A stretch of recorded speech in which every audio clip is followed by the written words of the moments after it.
I think they've been told to not stare at the disabled girl, and so they don't stare at me, but almost to a point where they don't see me anymore. Hi, I'm Britt. I've got stage 4 metastatic breast cancer and I was diagnosed December 2023. So I first found a lump in 2021 and I went to go get it checked out and they scanned it and didn't find anything. And then I went back and got it checked out in 2022 and again nothing was found, and then I went back in 2023. We did an ultrasound, they found nothing wrong with it. Turns out a simple x-ray, which I never got done, would have found a 11 centimetre tumour in my femur. And we went to go do the MRI and I stepped out of my house and then I never went back to that house because I was hospitalised for 2 months after that, getting diagnosed with cancer. So they knew it was cancer straight away. I hadn't clocked on. They never used the word cancer. They used the word lesions.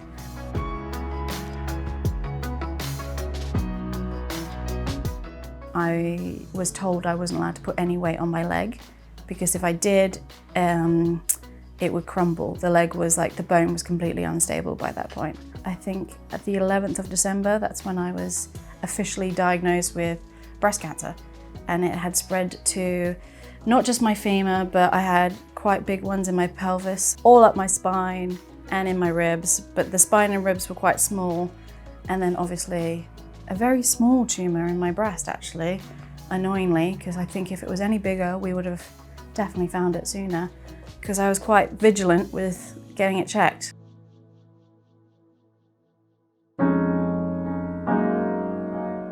I was not allowed to put any weight on my right leg at all. That was from December 23 until August 24 when I had a distal femur replacement. And so basically that involved them cutting out the bottom half of my femur, a total knee replacement, and the top of my tibia. And so I've got like a lot of titanium in my leg. And it was all going well. It was horrifically painful though, the most pain I've ever could imagine. Around October, 2 months after the surgery, my knee just started flaring up and bending and I couldn't straighten it anymore. And we don't know exactly what's happened, but it's set a huge delay in my recovery to the point where I'm still not able to put weight on it now and not able to fully straighten it either. And that's the main reason why I'm not walking. It is the reason why I'm not walking.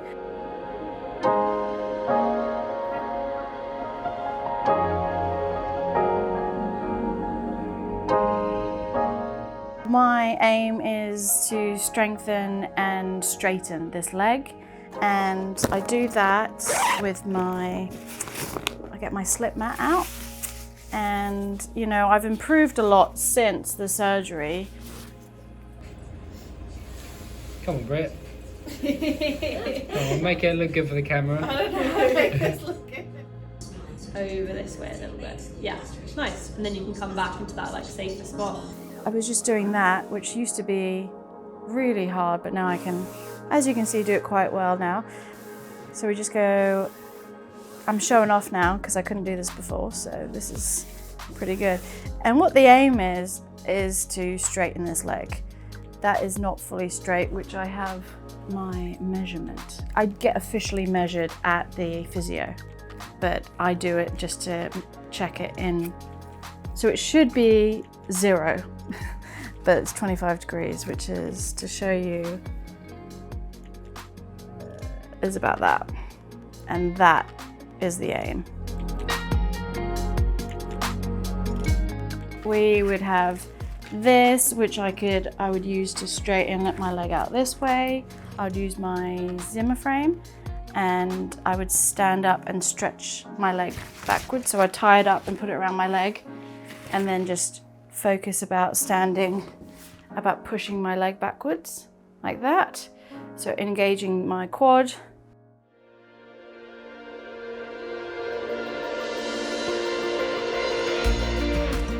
I'm Ollie, I'm Britt's husband and also her carer as well. In the beginning, when we were trying to find out what was wrong, we went into hospital and we just had no idea what was going on. And that was quite a scary time. She was in hospital in total for about 2 months. About 2 weeks into that, we got the diagnosis that it was stage 4 breast cancer. And my role essentially became sort of, first of all, having to find a house, a new place to live, and then helping Britt to make the transition from hospital back into normal life. It wasn't always obvious how we were going to get something done. For example, simple things like getting in and out of a car, we had to figure that out, and often had to figure that out, you know, with a taxi driver waiting there going, you know, we need to get on the road. So all of this stuff had to be learned under pressure and practically and with consideration for Britt's condition.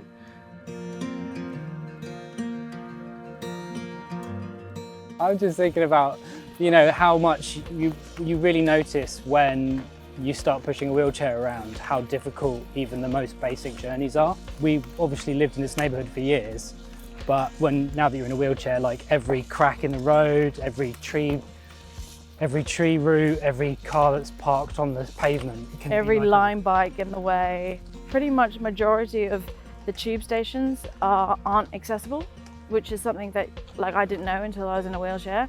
And the ones that aren't really, except for there's like a few that are fully accessible, like the Jubilee line, Elizabeth line, the DLR and stuff like that. Often when we go to the hospital, we don't know how long that's going to take, so we can't book in advance to go home.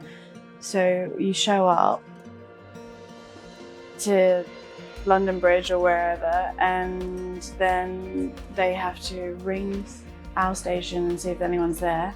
The answer is often no, right? And then we have to wait around, often missing the first train. I guess it adds like 20 minutes to the journey on the way back. You do get the impression that people feel like you're being entitled just for asking for things or saying what you need. Yeah, or even trying to get this spot. You know, someone's here and I've asked them to move because this is the safe spot. You know, I've got my back to this platform here. You know, if we stop, I'm not going anywhere, you know, so it's the safe spot.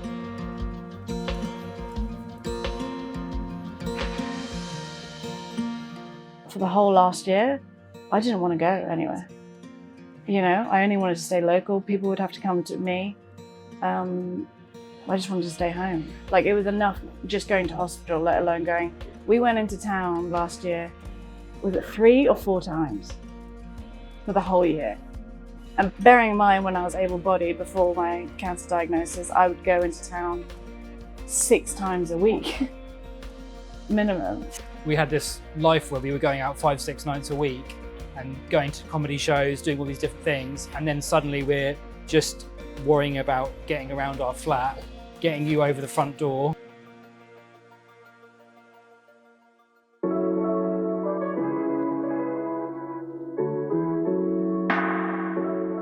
I've found quite good support with the cancer centre and everything sort of cancer related, but with other healthcare places, you'll be surprised that you think that people would know what to do with a person who uses a wheelchair, but actually they don't. I've literally, you know, been waiting in a waiting room at a hospital, not this one, but I won't mention which one, where a nurse has come out, seen me in a wheelchair, rolled her eyes and said, wait a minute.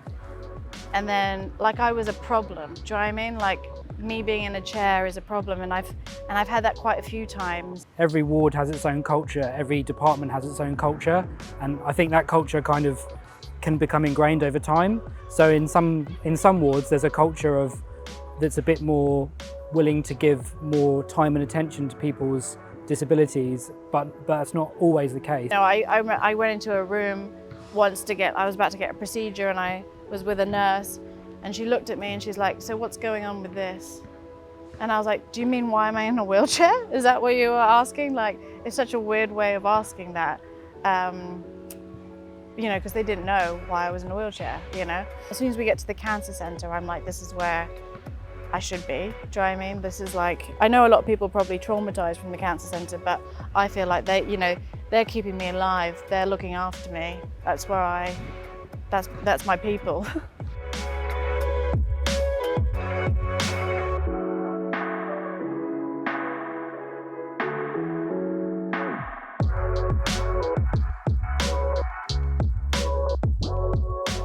Before my cancer diagnosis, I was an improv teacher and performer, and I used to perform here very regularly. This is the Miller pub, and Hoopla Improv is sort of, they've got a home here above the pub.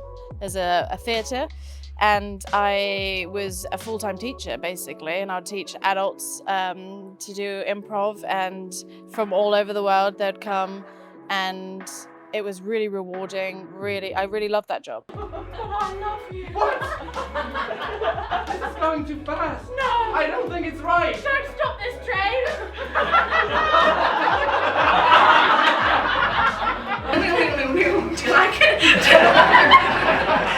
By the time he answers, we'll both be a Virgo. As soon as I became diagnosed with my disability, I was unable to do it. Before I knew I had cancer, and I had a very bad leg. I didn't know what it was causing it, and I stopped doing all social things, but I still kept working because I'm a freelancer, so you don't get sick pay. And I kept working, and I'll go in and I would be sitting down, but it's the commute that like killed me. It was so painful. I'd come home crying from pain from my leg. I didn't know it was bloody cancer though. Yeah, I really, really miss it. Unfortunately, the venue is above a pub, and most actually venues, like small indie venues in London, are like upstairs or like down underneath things, so none of them are accessible. Once I got diagnosed, I literally went into survival mode and was like, how do I stay alive? And I forgot about my career completely. If you had met me before, I was extremely career focused, and that's what I was doing like 6 nights a week. I was going out performing or watching my friends. Yeah, I really loved it. So that's a huge part of my life that I don't do anymore, and I do hope to go back to.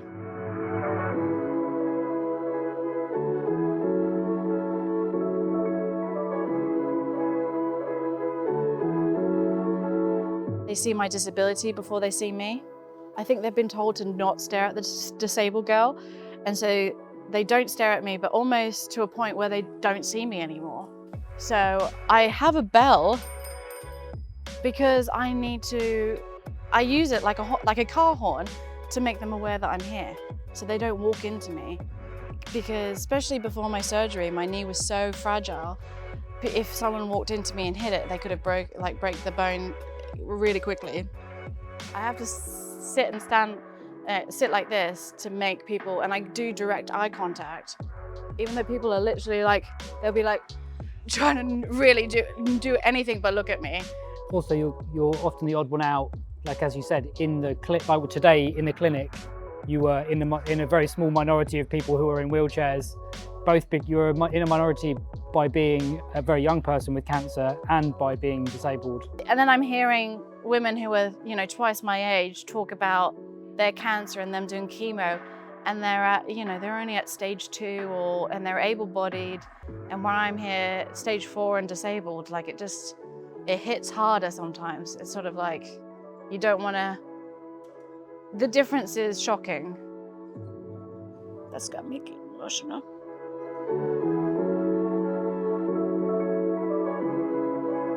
Well, once you unleash the floodgates, it's hard to close them back.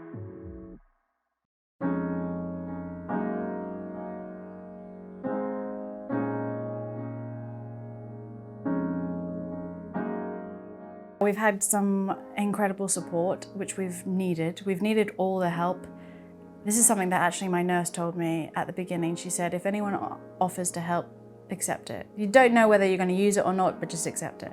And we have always accepted it. Ollie, my husband from the word go, has basically been dedicated to my recovery and us working together. I've never felt alone in it because of how he's been.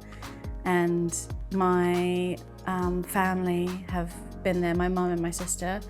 My mum doesn't live in this country, but she comes over, and when she's here, she was at hospital every day when she was here, And my sister, last year, because I didn't get a carer until this year, last year she came one day every week to help out, to take me out, to do the washing up, to put a load of washing on. You know, she just did all of that, to water my plants and stuff like that, and also just give Ollie a break because I was completely dependent on people. Sometimes, I don't think I can say it. I felt like sometimes people were just waiting for me to get better.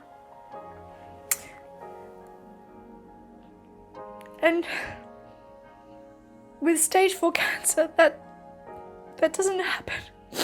You don't really get better. You can, and I hope to, but you know,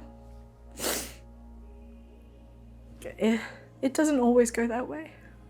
So sometimes it was like, people were like, you know, you're not disabled, you're just disabled for a bit. Everything will be fine once your leg's fixed.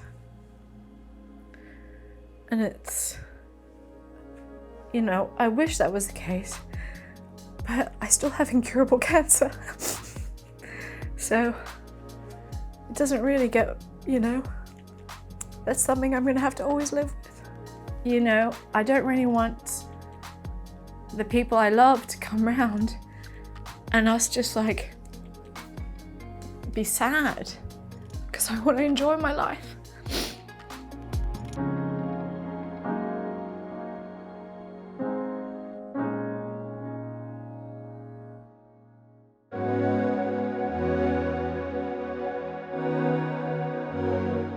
We went from completely two independent people with completely independent lives who were like sometimes passing ships in the night. Like, you know, I was out 6 nights a week working, performing, and you were out, you know, we didn't know each other's full schedule, to then Ollie becoming my carer, my full-time carer. And it changed everything. And then at the time when it was like survival mode, I didn't know whether I was dying or not when I got diagnosed. I was so much in survival mode, I could only see things, I think, like from my perspective. And I didn't even think about your perspective during it. I was just sort of like, do this, do that. I've had to take on this role of like secretary essentially, partially. Yeah. You've done a lot of stuff, but I've been making medical records. I felt like an enormous amount of responsibility to keep an eye on everything. I had to make sure that you, you know, had clean clothes every day. That they were making sure that you got washed. That you were eating enough. You came in and washed me because I didn't trust anyone else to. Like he was my person that I trust. I think you were in the beginning quite worried. In fact, it was one of the first things that you said when you got your diagnosis, was that you were worried about how it would affect your friendships. That you said, how am I going to be friends with people who don't have cancer? Yeah.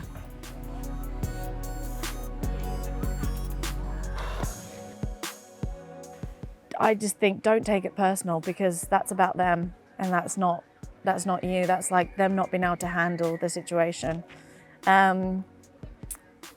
But yeah, that's very common. Like, people lose a lot of friends, even like a friend of 17 years, you know. It's easier to be friends with people who have cancer, who get it, or who know someone.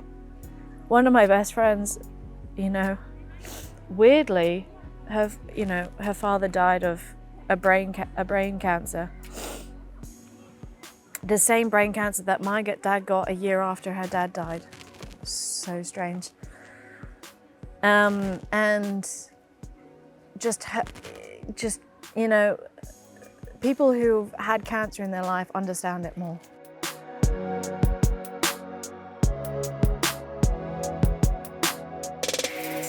Having a carer has just changed everything, basically. You can be more of my husband now than my carer. She just helps me so much. Then we go swimming, she takes me to swimming. I come back, she helps me get like a healthy, nutritious lunch. I feel so much better knowing that no matter how busy I am with work, you're going to get your physio done. I mean, you would do it anyway, but you're doing more physio you're getting out more often, you've got more time to see your friends, and then in the evenings, at the end of the day, we can just sit down in the living room and put our feet up, which we didn't do at all for like 18 months until we got the carer. Yeah. And now we can do that again. We can just sit down, put the telly on, and kind of have a more normal life, which is great. Yeah.